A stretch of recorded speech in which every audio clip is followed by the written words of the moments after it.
So a massive upset, that's what the new Nigeria People's Party, or NNPP, is predicting will happen in the 2023 presidential election, with, you guessed it, the NNPP itself claiming the scalps of the other front-runner parties and emerging victorious.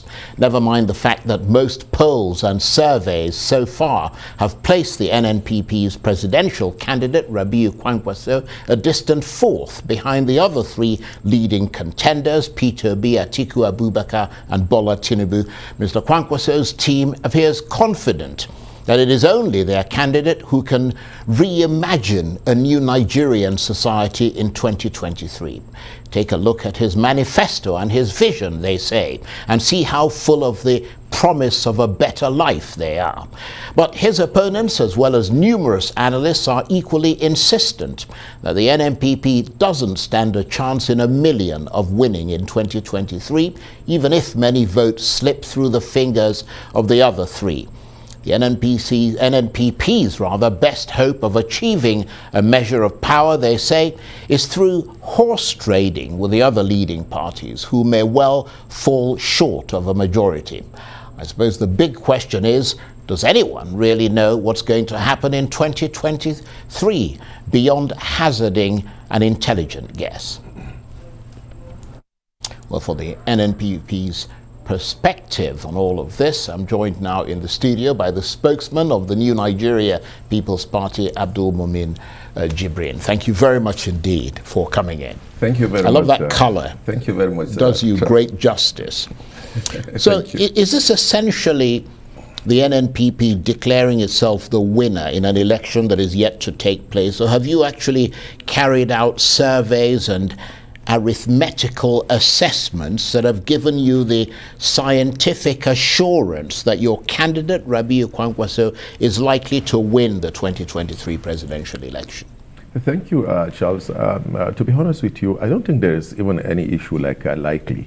Kwankwaso is going to win that election. Well, you would say that, wouldn't you? Yeah. I'm telling you, he's going to win. I mean, I can't imagine you sitting here and saying he's going to lose. Well, I'm a practical politician, so right. As I'm talking to you here, I'm coming from the field.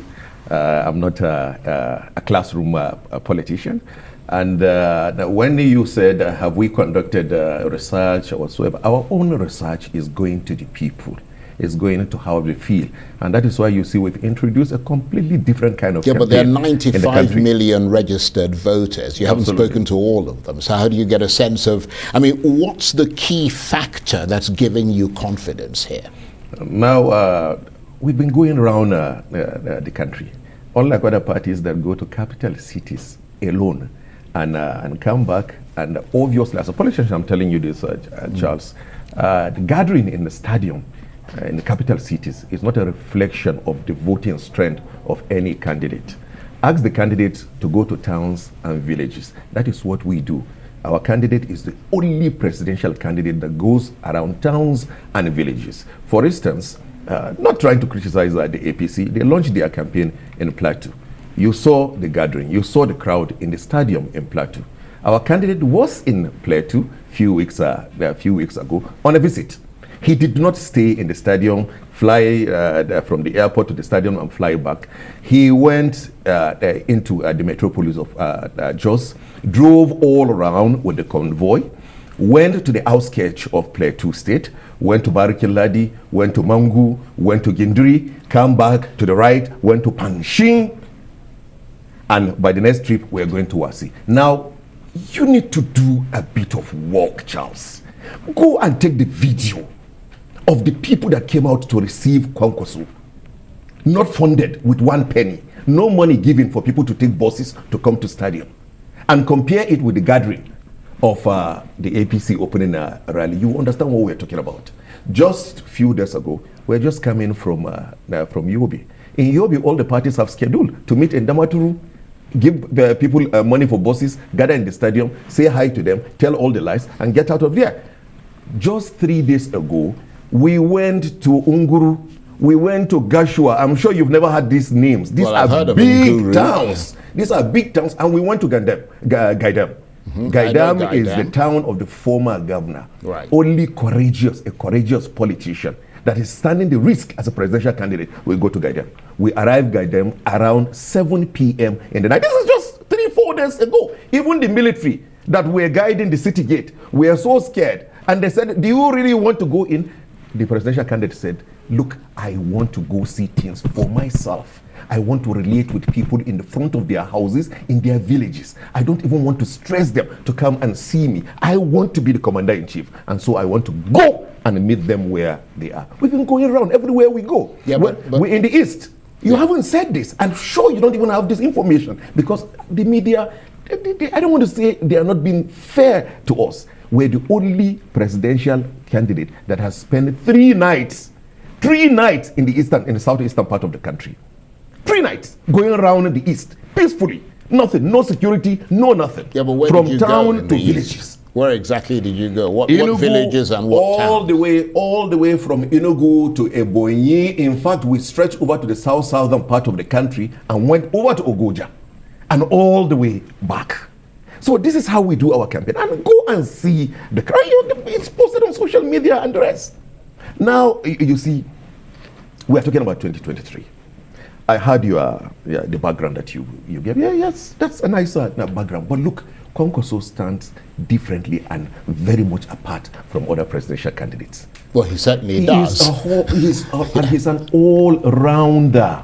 The gap is so much. Look, educational background, experience, fair degree of achievement in office, and of course, when you come to other issues of character, courage, integrity, hands-on on job, and his energy. These 4 issues makes him stand apart. Okay. Education, let me just quickly, just quickly give you this.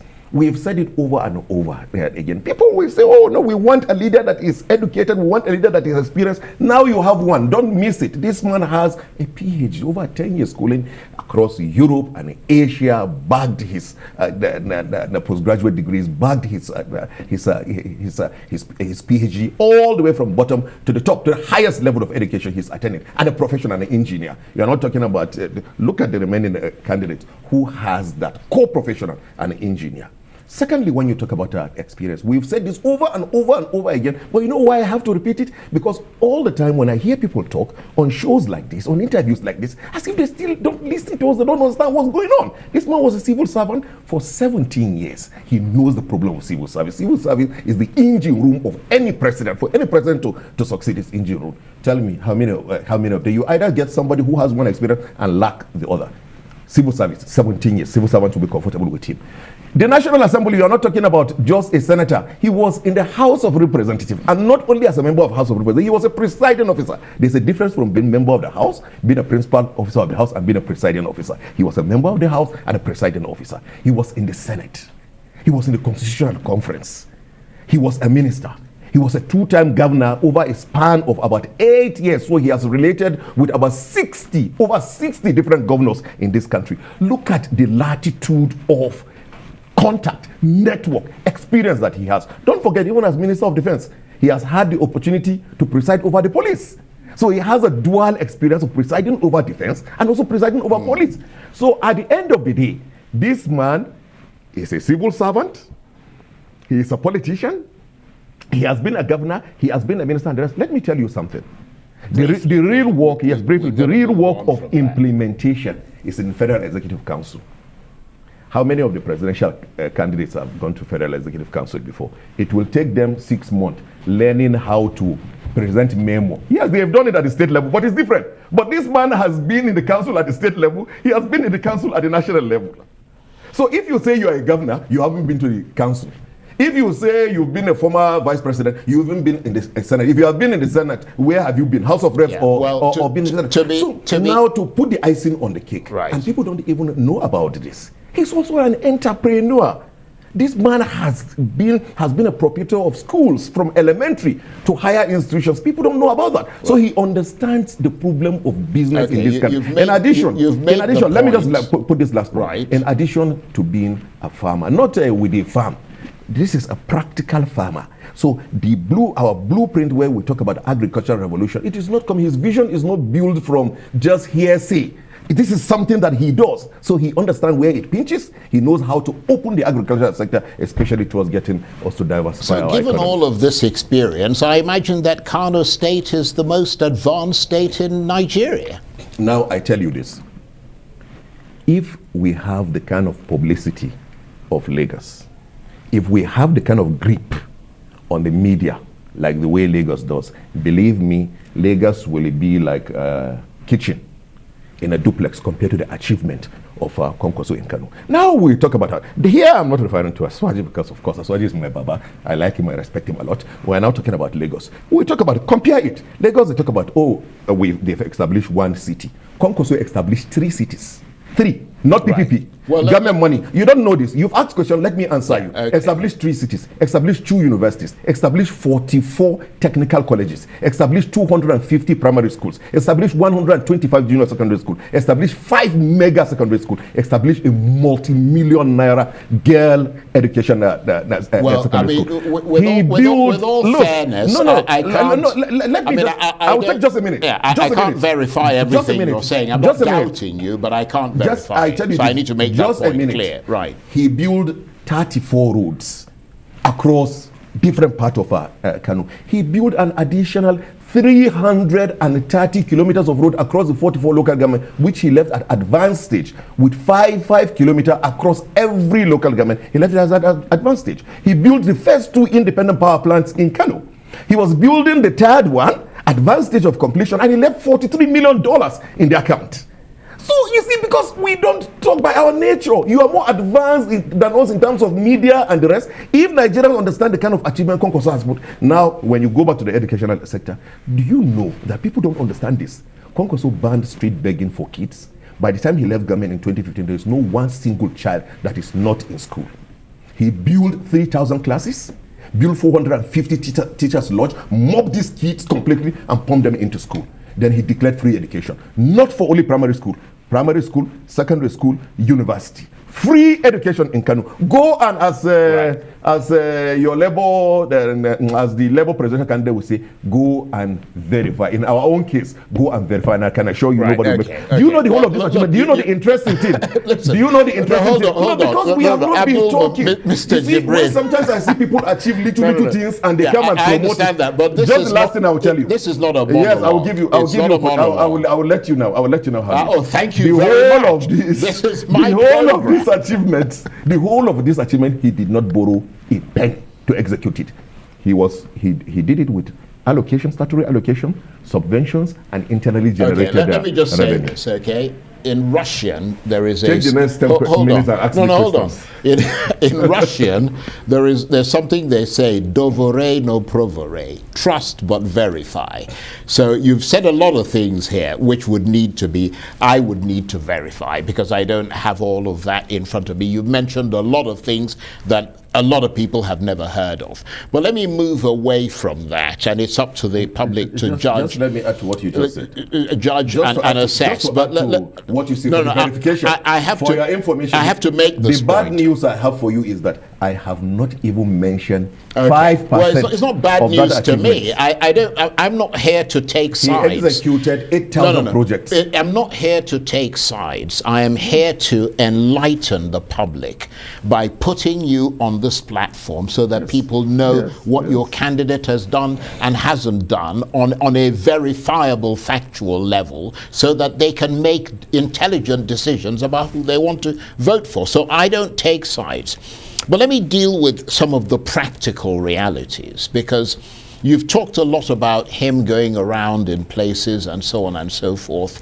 The APC and the PDP are known to have a lot of political territory across Nigeria, as well as the governors and members of the national and state assemblies to guard those territories. How are you going to manage to dislodge them? What's your strategy for dislodging these entrenched political powers? You see, I'm not taking sides, I'm curious to know. Absolutely, I don't have any problem. I've always believed that you are one of the most objective journalists that I've consulted. Well, thank you. So let's get on with it. Let me say something to you.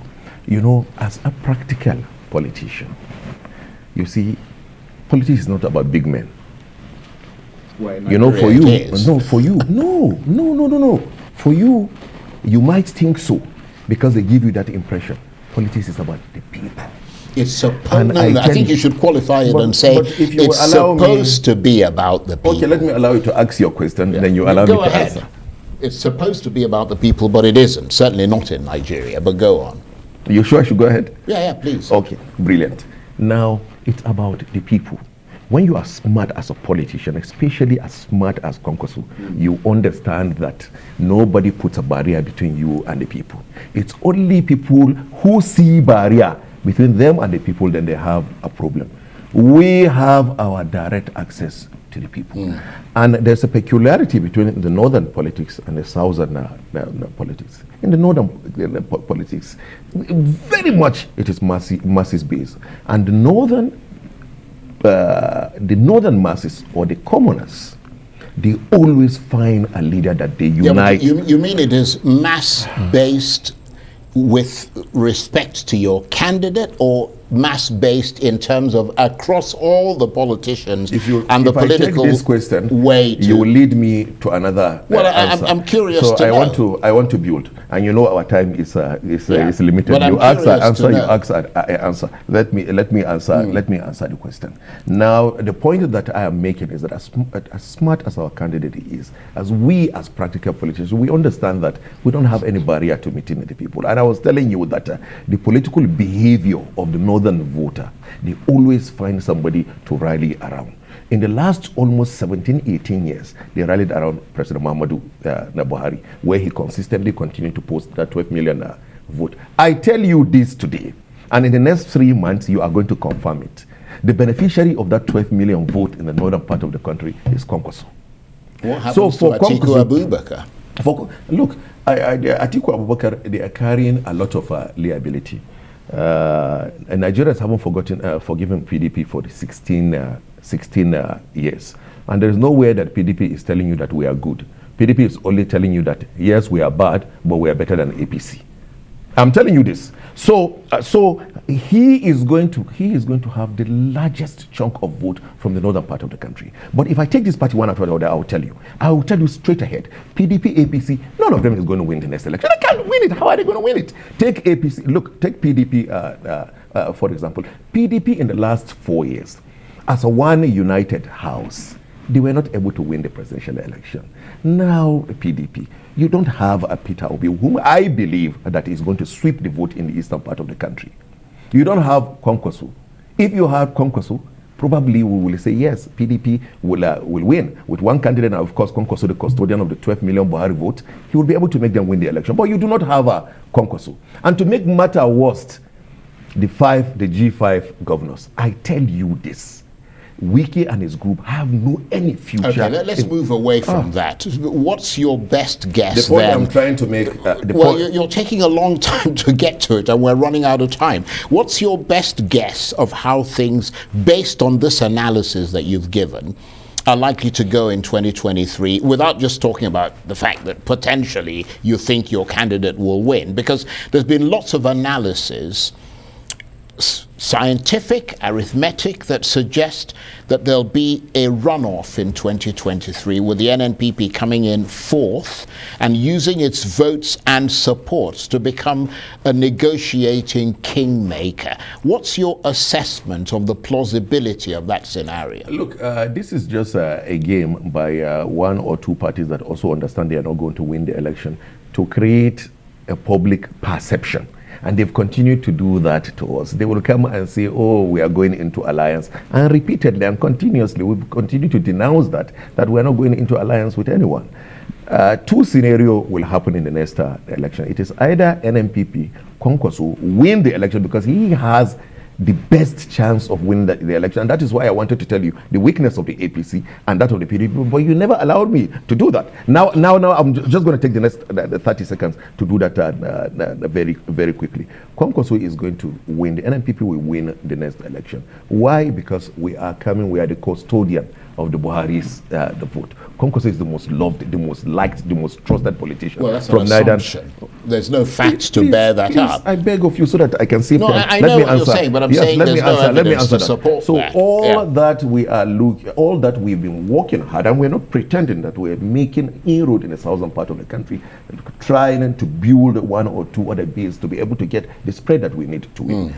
In an event that we are not able to be declared the president in the first ballot, then perhaps we will need an alliance with other parties to align with us. Okay, but not us aligning with other parties. Okay. But let me quickly also tell you, APC and PDP. APC and PDP. For APC, PDP of course have analyzed their problem. For APC, people think there's no problem in APC. The problem of APC, the least problem APC has is Aswaju. In fact, Aswaju is an asset to APC. The problem APC has is that in the last 8 years, they've been winning the election because they've had this advantage of 12 million votes. The 12 million vote is not there. Where are you going to get the 12 million vote?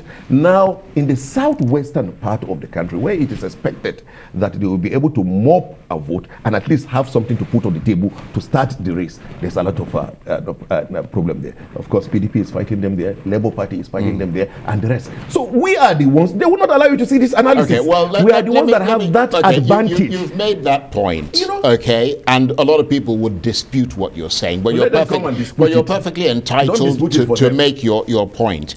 Let's talk about the controversial issues and the reports that are swirling around the NNPP and the Labour Party. First of all, are the two parties still negotiating to go into some sort of alliance ahead of the elections? And why did the initial planned merger fail? Briefly. You see, only somebody who doesn't want to accept reality in Nigeria. The NNPP and the Labour Party are benefiting from something new.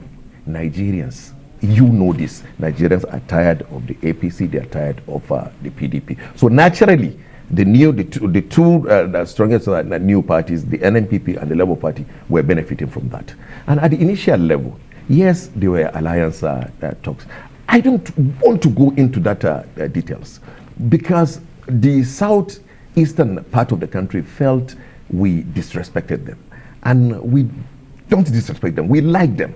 We like their candidate and everything and the rest. But for the purpose of this interview, we advised them at them that, look, Kwankwaso is a senior partner here. He's more experienced than you, Obi. And he's going to come with more vote, far, maybe triple times the number of votes that you are going to bring on the table. If you take away Kwankwaso as a presidential candidate, you will lose that vote. So why are you even going into the alliance? So we advised them that, look, why don't you take the route? And that is why you see the Yorubas, they are not foolish. Yorubas were patient for 8 years to be able to now have the Awale Con and Emile Con, which people are criticizing. There is nothing wrong about it. If you see what they did, the labor they went through, the frustration Aswaju and Co went through in APC, they stood, they persevere. And that is why the man said Awale Con, he said Emile Con. But they were strategic. They implemented it over a period of 8 years. And so we told the southeastern part of the country that, look, yes, you people have been deprived. You have a case, a very strong one. And we will start addressing it by appointments and everything. Yeah, but just give us the presidency. Let me conclude on this. and we said to them, look, be strategic about this thing. Your best bet. Let me conclude on this. Your argument with them was, your best bet, presidency and we'll address your Allow concern. me to say it. We said the best bet for you is come and run with Kwankwaso. And for sure guarantee, after Kwankwaso you take the president. They said we insulted them. And we said, look, we have a better chance to win this election than you. We go our way. Though you Okpukpe came to this program, in fact, I love to reminisce what he said, to rewind what he said. He said the alliance is DEAD, dead. The same Doyu Okupe 3 weeks ago came to one of the program in channels and said, look, Kwankwaso is not getting media coverage, but Kwankwaso is very, very much on ground. And we are talking with Kwankwaso's team. We said we are not talking to you. There is no any talking. But again, if anybody wishes to step down for us before the election and join us, We are open. We are the only ones that have even the space. Yeah, okay. APC have already promised everybody, minister, MD, everybody that goes there will say PDP the same thing and the rest. We are the ones that have the space. Okay. So and that is why the G5, right, Wiki should understand that where he has a future is Look, you're jumping from one thing to the other. That is the basis on which you would have an alliance, that whoever it is steps down for your candidate. Yes. Okay. Yes. What about the story about a purported offer of 40 billion naira to Mr. Kwankwaso to step down for Peter Obi? I mean, people are scratching their heads wondering where that story came from. You see, when I said at the initial level, I spoke about the difference between Kwankwaso and other candidates, and I was saying the fourth item is character, integrity, courage, hands-on the job. He's a hands-on person, and the energy that he will bring to the job. I know what I'm saying. He's a man of character. Kwankwaso is not that sort of person. He's a contented person. You need to get very close to him to understand the kind of person that he is. He's not somebody that he's not a materially motivated person. He's not motivated by money. He's only motivated by service. Blunt and light. Yeah, but nothing like that. The question I'm asking you, it will never happen. No. The question I'm asking you is there wasn't. Is not whether he accepted. No, there wasn't. Whether there was any such offer. There wasn't. Nothing like good. That. Yeah. So because in that case, it's not about Kwankwaso himself. It's about the two political presidential candidates. Absolutely whether nothing. one offered the other anything. Nothing. Right. You can't sell 12 million vote for 40 billion. Yeah, because I was going to say that I would imagine. Who does that? That would cause you issues. Sell 20 million vote, 12 million vote to somebody who has less than 1 million or 500,000 vote. It's not possible. Again, that's an assumption. And you see, in the 21st century, and that's what this country is hoping to move towards. Everything has to be based on mathematical calculations, scientific analysis, not based on who can shout the most or who can talk the most. I keep asking you, where are the figures that you can use to assure not only your supporters, but maybe wavering voters that you are the person who has not only the capacity to run the country, but the capacity to win? On what basis are you making those statements? Where are the figures? Yeah, but I have just you just said that your candidate is this, that, but you haven't given me any figures. Now, listen, where are the figures? I have told you clearly that Kwankwaso is the most populous politician in northern popular or he's the most popular politician. He's the most loved on politician. What basis? All the opinion polls put him forth. Listed. No, but all the opinion, all the surveys, both international and local, place him forth. There is not one single poll that is a national poll that has been carried out that places your candidate first or even second or third. How many polls in the past, in the history of this country, determine? No, we're not talking about you yourself. Please, said, you see, at the end of the day, but you will be the interviewer and you will be the person answering. In fact, you've even spoken more than me. I'm supposed to have in this 30 or 40 minutes you are giving me. I'm supposed to at least speak for 30 minutes. Please go ahead and speak. But so far, I have spoken for just 10 minutes. That is not for true. 20 See, minutes. that's another miscalculation. We can look back at. So let me answer you. You've raised it. Now you're saying on what basis? I said he's going to inherit the 12 million vote. You said on what basis? You've forgotten that I have told you because of his pedigree, because of his achievement. No, you're still interrupting me again. Can I talk? No, but where are the figures to support what you're saying? I'm answering you. But I'm answering you now. You haven't put forward any figures. Do you conduct a referendum before an election? Other candidates, let me assume. You asked me a question. Let me assume. Yeah, because we ended up, I will now be the interviewer. You are the one answering. Because you don't allow me to answer the question. Please go ahead. Now I will now ask you two questions. This issue that you are, where is the number? Where is the number? Is it that you organize a referendum before an election to have the numbers? Your perceived, maybe, I don't know, maybe your idea of those that you say the pool is favoring, where did they get? Is it a referendum they conducted? Only a referendum will prove it. In the past, in the history of this country, no pool has ever predicted the winner of a presidential election. That's number one. Then number two, what are the sources of these pools? I can go into my bedroom and go and do a pool and bring it and just dish it out. This is what is going on. You don't know, Charles? Go and investigate. Look, these things are just being promoted here and there. Even you now, I have asked you, who did the pool? Now you say international. Which international? Who? But you ask a question. So the table has turned around. I mean, they allow you now to talk. No. You ask a question. I mean, it's a dialogue. Yes. And you're perfectly right to ask a question. I really have so much I wanted to say in this okay, well, look, let's not get bogged down. It's really not helping us. Let's not get There's so much to say. It's not a monologue, it's a dialogue. Yeah. Let's look at your stronghold of Kano, which everyone believes is indeed your stronghold. And I'm sure you won't dispute that, but any other thing you would dispute.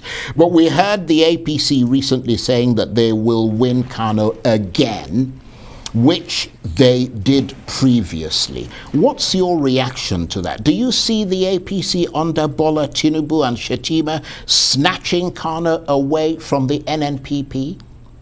In fact, if not for the purpose of perhaps the viewers that are listening and the rest, I will even choose not to even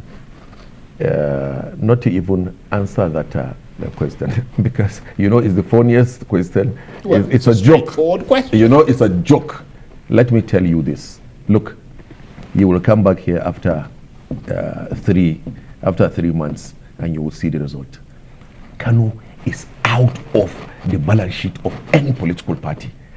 We have said this repeatedly and I'm emphasizing it today. Nobody will get anything in Kano. No party will get 25% in Kano. We are not even talking about winning. The 25%, all the parties, I'm telling you, they are scheming for 25%, not winning. I don't know where you got this, your idea of the APC saying. APC, I've never heard them talking about winning Kano. Kano is ours. And it is from Kano that we will start mopping the vote to open the balance sheet of Kwankwaso in the next election. The last look, we have Kano already in our bag. Okay. We don't talk about Kano. Completely. We've got 3 minutes. We've got 3 minutes or so left. So let me give you those 3 minutes so you don't say you came to Arise and we didn't give you the 3 minutes. Just remind us, and this is your chance to talk directly to the electorate, remind us of what Rabiu Kwankwaso and the NNPP are offering Nigerians in return for their votes. What's their blueprint in summary? Well, of course, for Kwankwaso, his vision has always been steady, and he's repeatedly said this, that for him, every sector is an emergency. Anybody who is going to be president of the country in 2029 and is telling you that one priority, the other is not a priority, he doesn't understand the situation that we are in this country. So he is going to deal with the problems concurrently, and all for him it's emergency. In security, he said it simple and clear. He said the size of our security force is not enough. So he's raising the armed forces to 1 million. He's raising the police to 1 million. He's going to establish 3 new units: the Marine Corps, the Border Corps, and of course the Forestry Corps, using whatever that is there, institutions that are serving that purposes, and merging it with the military to be able to provide that, so that you can have enough people to guide the sea, the forest, where you have the insurgents, and of course our borders for the foreign insurgents that are coming, because largely the problem that we are even having is that they are not sufficient to cover every square meter in the country. So his first target is to make sure that he protects every single square meter in this country, and he's going to put in a presidential high-profile diplomatic committee. Why he is dealing militarily with the insecurity situation and the rest, he's also going to engage diplomatically. He's the first presidential candidate that came out to say, I will talk with everybody. Everybody, I will have a conversation, a dialogue with everyone. And of course, he is going to hold people accountable. That is the major problem. Our military are good, they are smart, they are brilliant, they're doing their best and the rest. But the problem that we've had in the last couple of years, even though there's a bit of the mileage that has been secured, is the fact that people are not being held accountable. He's a thorough guy. He's going to hold people accountable. Quickly going on. the economic aspect. It's simple and clear. Of course, we need to improve our revenue. Of course, we need to diversify the economy. Of course, we need to ensure that there's a harmony between our fiscal and our monetary policy. Dealing with the insecurity the situation, we intend to increase our daily production of crude to about 1 million, which of course will have its own consequences on the value of the naira. Then again, he's going to focus on non-oil export. Start to finish, from the point of sourcing raw material to the point of production to the point of export. He's going to remove all sort of administrative issues, all sort of illegal charges, all sort of problems, to ensure that there is a speed between the process of production, the process of consumption, and of course the process of export. Okay. He is also going to launch the Produce, Consume and Export program, which is also to build our local production, to open the system. Then also he's going to address the issue of the crowding out effect. Then the level at which government goes to domestic market to go and borrow the money. And we continue to go that way, and we don't understand. Right. The real sector is being left without money to fund them with money. So he is going to design an exit plan from the domestic market to ensure that banks, commercial banks, have enough money in their reserve to fund the real sector. You can't say that you didn't have the under the extra education, time. He has ambitious plan. He is going to build 500,000 classes over a period of 4 years. He is also going to build about 2,000 teachers houses across the we must come back and talk about that some other time. But it's been, I have to say, most engaging talking with you, and I want to thank you very much. It's been a marathon. I hope that I've tried to do justice. I think you've done a good job for your candidate. Abdulmumin Jibrin is the spokesman of the New Nigeria People's Party. Thank you very much indeed. Thank you so much, Charles.